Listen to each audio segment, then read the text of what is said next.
It's yours. Take it. Thank you. I don't need it. Could you guys identify yourself for audio? Great. Sure, I'm Curtis Gwinn. Or Brandon Johnson. I'm Curtis Gwinn. Rob Riggle. Thank you. So second season. Woo! Dun, dun, dun. Where we going? I don't know. You tell us. San Diego. It's all fan based now. They just send us. They send us scripts. We just do them. Interactive. We're going to do a Love Boat Fantasy Island episode where we dock for all the 50-year-olds who watch the show. Season 2. It's better. It's funnier. It's greater.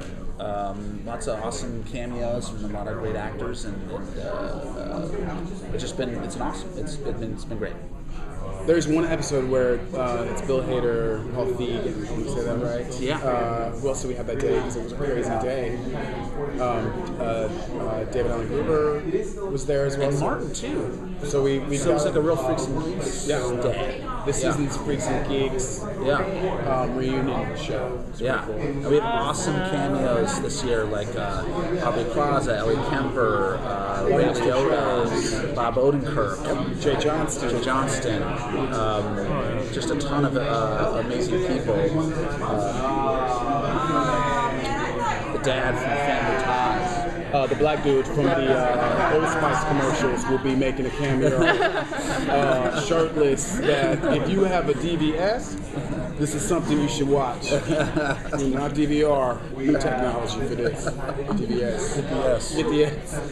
For the actors, since this is a parody, how do you know when you're like doing too much of overacting? I mean, because you have to a little bit overact to get across the parody part of it, but how do you find that balance?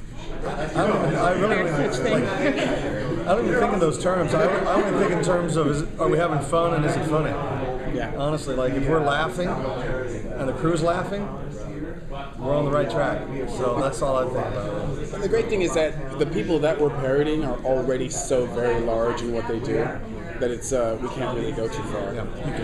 You can't blow it out enough. Yeah, it's very difficult to out Shamar Moore.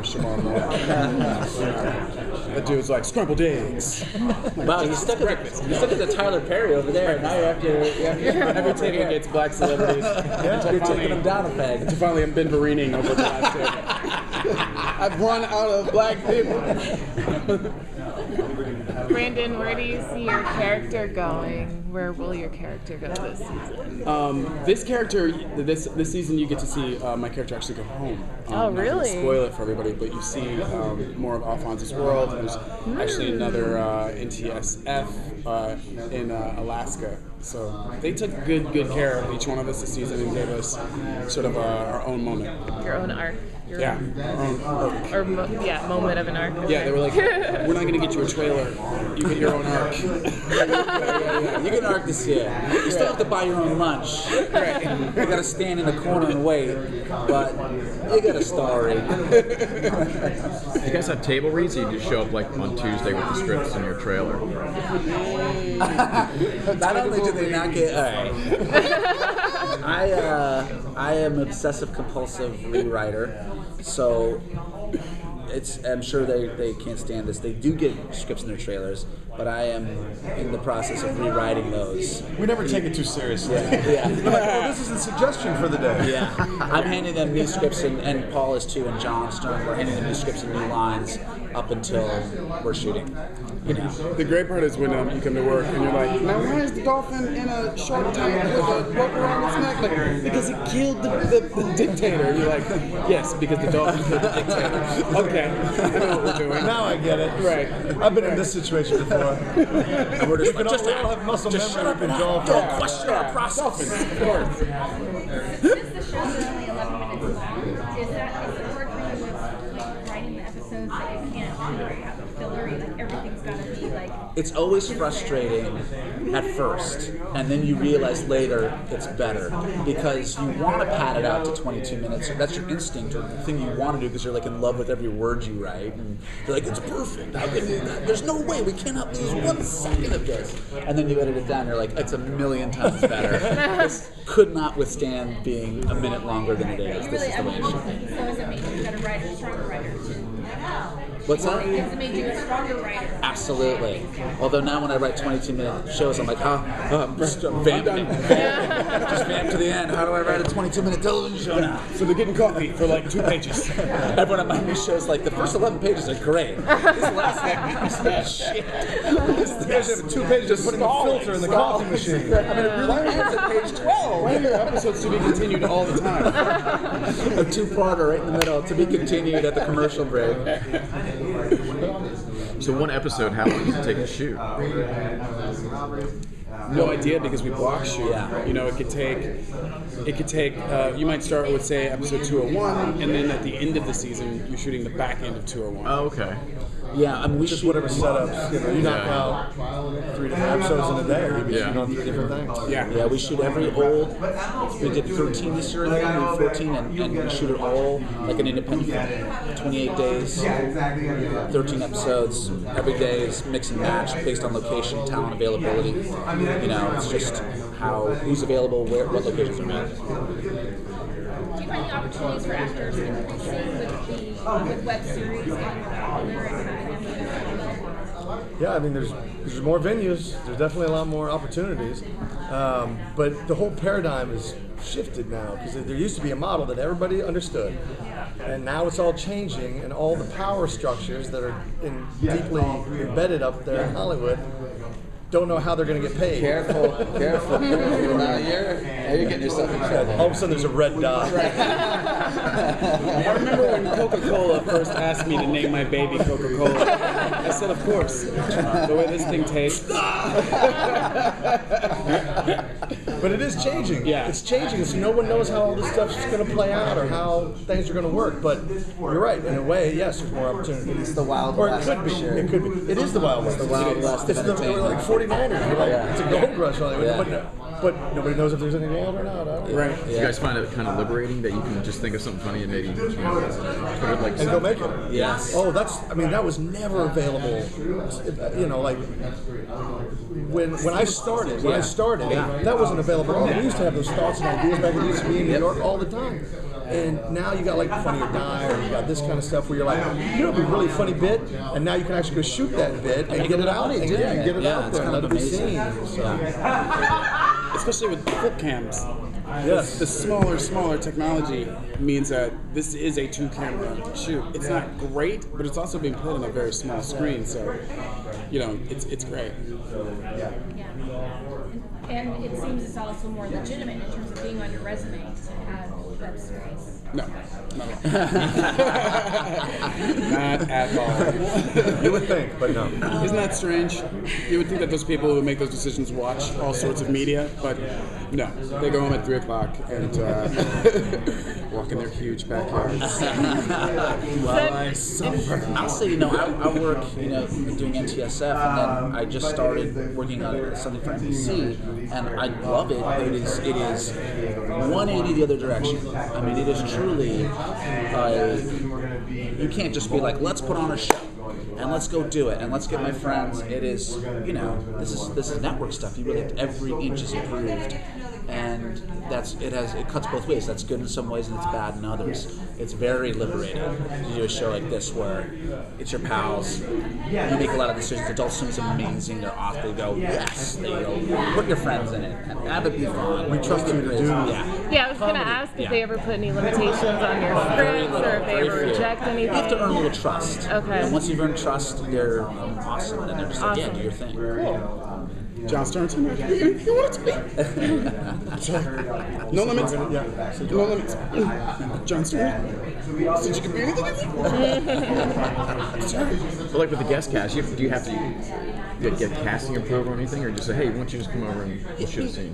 If it's like, yeah, I mean, you definitely do. out of respect. And say, hey, we courtesy. want to put It's a business relationship. But very rarely are they going to say no to that unless there's a really good reason. Like that person costs way too much. Right. Right.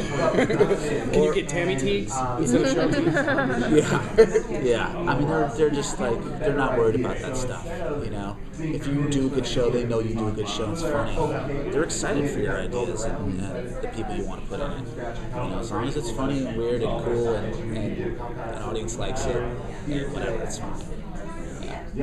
How do you rein in the cast when they start to kind of go a little crazy or get a little slap happy?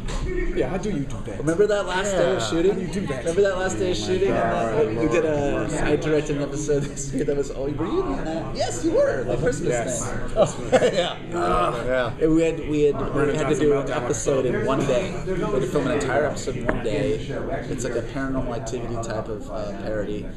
It's our Christmas special, and I was directing it. And now this is my second time directing anything ever, and it was so complicated and so hellish, and everyone had to be there like almost the whole time. Were there like time dashes? Everything you could imagine. It's every problem, and by about 2/3 of the way through, these guys were just like, the life was out of them. They had given up. They're just like laughing and sitting like, whatever. And I was like trying to direct, and I'm like wearing my hat and my fucking Best. North Face. You got a loop. Yeah, You got a loop on the. and I'm like, come on, guys, we gotta. They're just like, shut up. Yeah, it was like the last day of school. It was. But also, it's like last day of school, and here's your test, and you're like, okay, well, we're done. Yeah, we don't have to do this I test. can't do this. There's test. no tomorrow. I don't have to do this right now.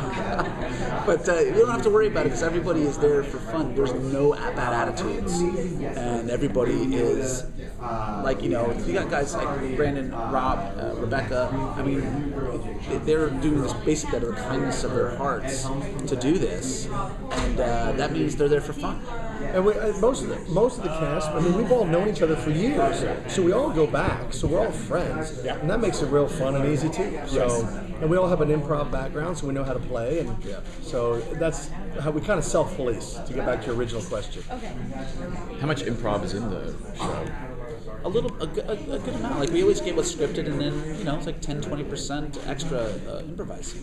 It's funny because I think that Curtis is we're super kind to each other because that question, the actors will tell you no, we trust them, and then they will say we trust them. Yeah, they make we it let better. them go. I mean, they make it better. These guys. I feel like you have to improvise sometimes when you get a script that's not that great. But on these shows, every script we've gotten, I've been like, I just have to say the lines. This is the best liar in the world. Oh yeah. Smooth operator. Because my boss is right here. So why would I improvise? It's gold. No, they're awesome. I mean, we definitely want to get like what we wrote. Sure, you always do. You want to get what you wrote down, but then as soon as they start improvising, you're like, damn.